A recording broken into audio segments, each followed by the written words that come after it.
Hey, just a quick update here from the last video. Anyone that didn't see the last video where I was changing the fuel injector in this, um, so I had a misfire in cylinder 4, replaced the plug, injector, and the coil. Still had the misfire, so I was thinking valves. More specifically, I was thinking intake valve. It was something I didn't want to handle myself, so I took it to the shop. Ended up not being the valve itself. They did a compression test, it was fine. They did a running compression test, and that was not fine. So they figured out it was a valve control solenoid that, I forget the exact name of the part, but it works off oil pressure. And yeah, that was the part that it was. They fixed it, and we're golden. Figure I'll take a little time here and just talk about this car. Obviously this isn't going to be a project car. This is a daily for me. It'll need maintenance here and there, but overall, not meant to be a project on the channel here.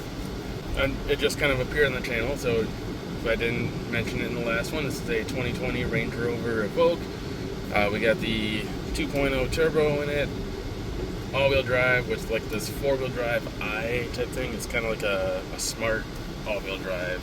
I realize the only time spent on the channel now has been broken stuff, so a little bit of the history of this car. Like I said, I got it back in October of 2025. In February 2026, I hit a deer with it. It wasn't bad. It hit right up here on the front side, just kind of the head bounced off, and then it spun around and hit the door over here. But all cosmetic stuff, but it happened in one of our coldest days. It was like -20, so anything that's plastic just exploded. And Progressive, if you have them, by the way, I do not recommend them at all, but Progressive wanted to total it. They came up with some absolute horseshit numbers for the value of this car. They said it was worth like $18,000. And they did that by finding the value of similar ones in the area. One of these ones they claim was for sale for $12,000.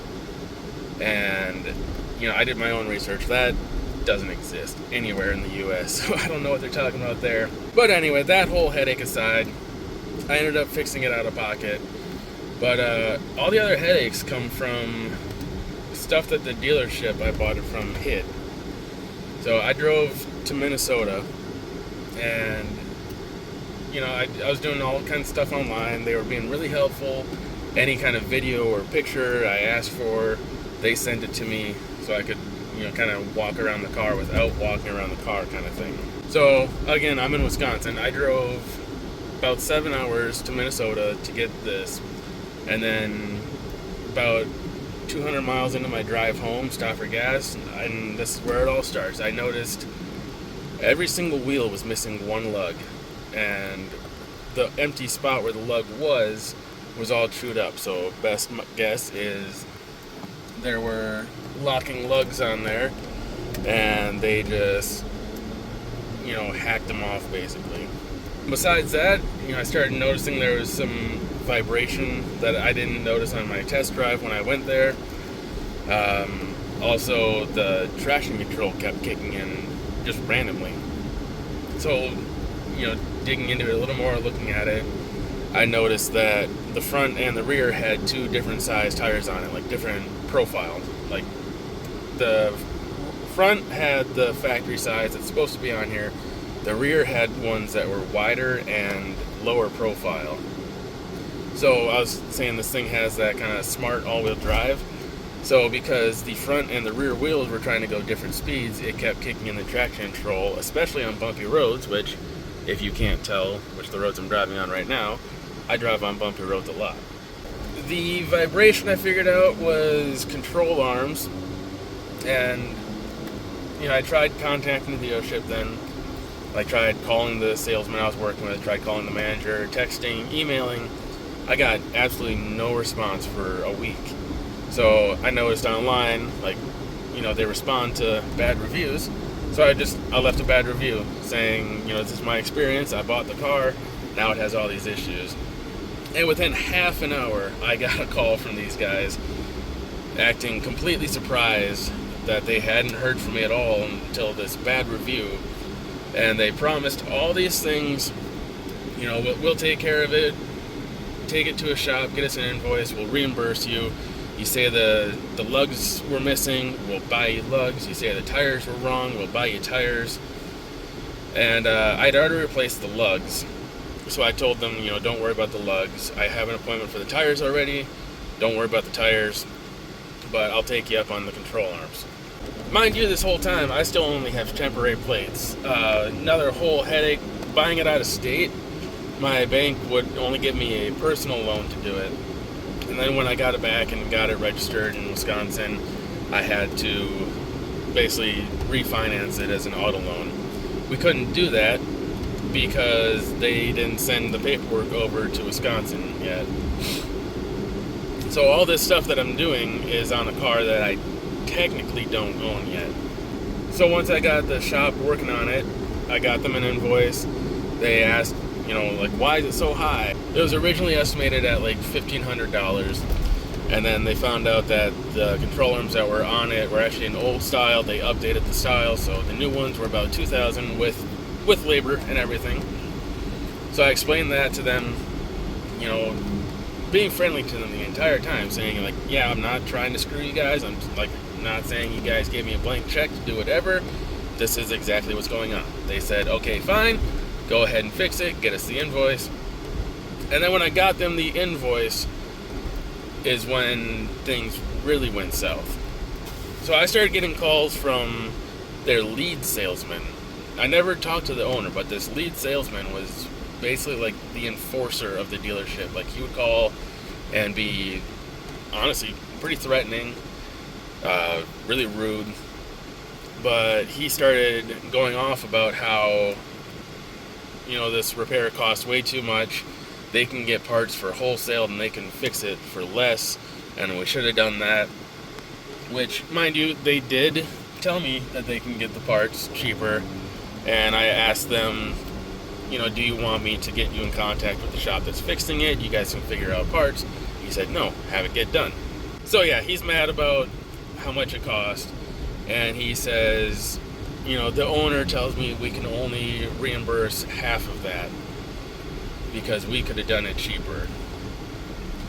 And then, you know, I told him, it's like, you know, that's not the deal we originally agreed to. I'm not happy with that. You guys said you would pay for tires. Why don't you pay for the tires I got? The tires were like $1,000 that I got. He comes back saying that that's nowhere near what they can get for tires either.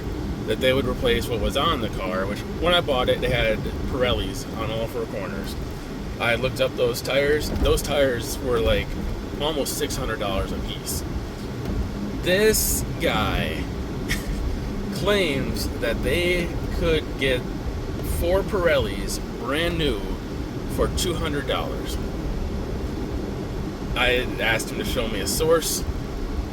He got really rude, told me that's not what they do. Anyway, back and forth with this guy, lots of nasty phone calls from him, threatening me, telling me like they're not going to send me any money unless I take my review down or change it to be a good review, a 5-star review. I flat out told him, like, I'm not giving you guys a 5-star review. This has been an awful experience.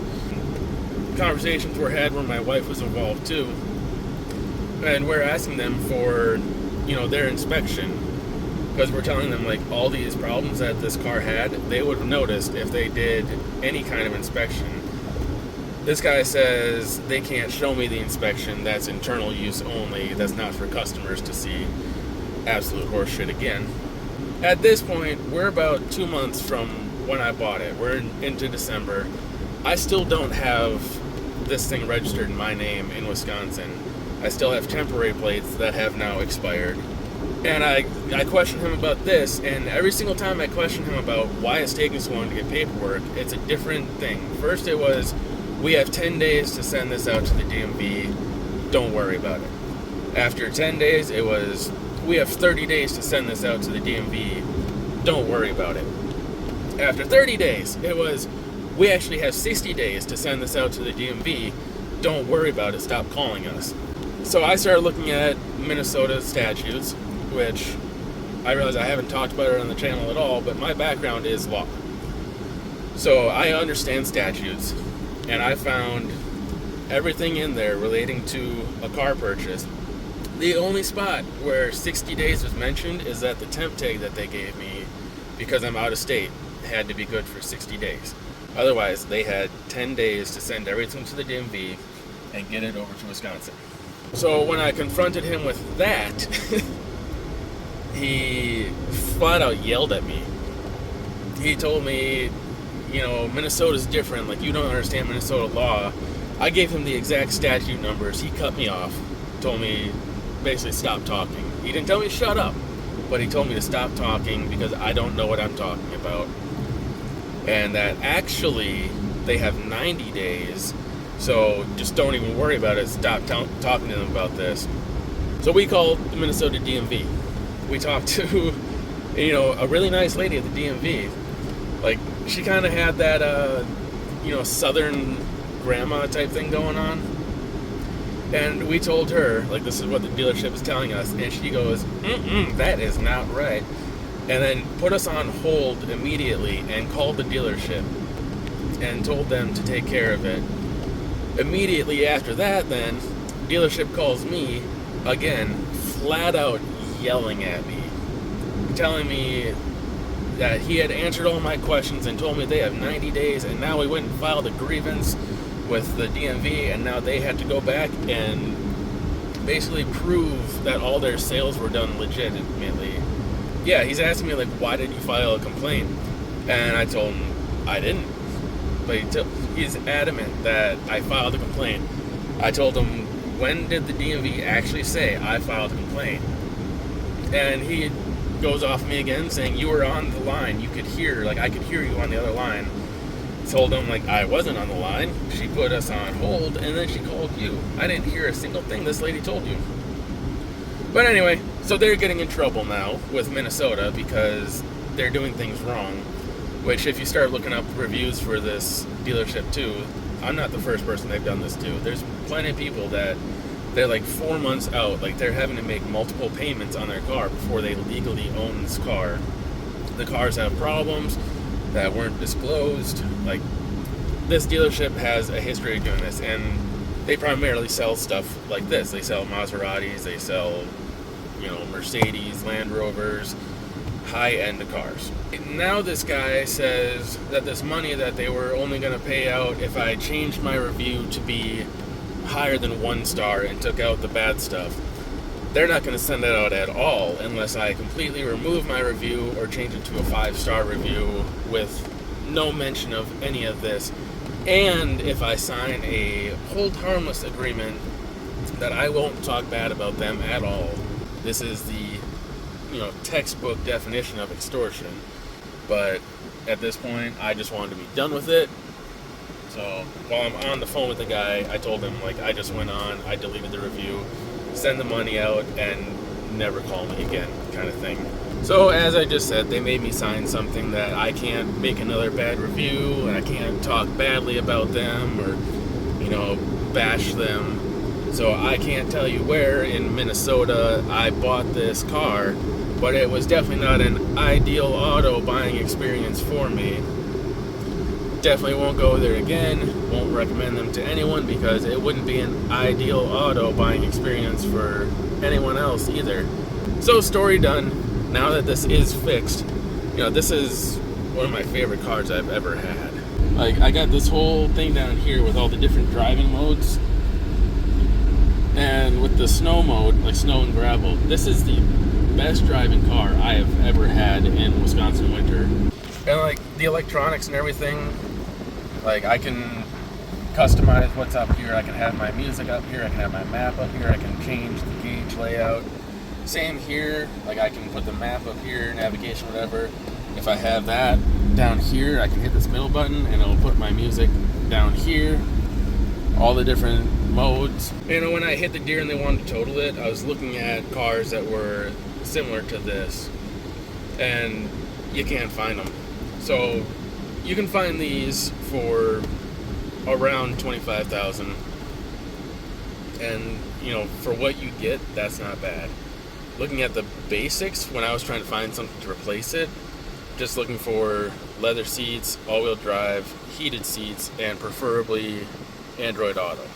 Everything I'm finding was older, more miles, or, you know, some of the domestics that, you know, quite honestly, no offense to anyone that has one, because I've had one too, they're made very cheap lately. So all these other cars that I could have gotten to replace this were more than this. Like I said, when you get this, you get, you know, you got all these different controls on the steering wheel. You got lane assist, you've got cruise control, heated steering wheel, you got all the different driving modes, ambient lighting, heated seats, cooled seats, very smart all-wheel drive, you know, premium wheels. This thing has 21s on it right now. You get the roof up here that you can open and close. It remembers how you have it, so the next time you start the car, it'll just be in whatever setting you had it. The mirrors fold in. You got 3-position memory on the passenger and driver side. You know, everything about this is, you know, a lot of bang for your buck. Very good sound system in it. So I mean, everything about it for around $25,000, like, you can't beat this. So going back to the beginning of the story, like, moral of the story, if you have to take this to a shop, yes, it's going to be more expensive just because it is, you know, a luxury vehicle. But, you know, it's an awesome car, and I would definitely recommend it to anybody. But I would not recommend going to Minnesota because you won't have an ideal auto buying experience. That's all. Have a nice day.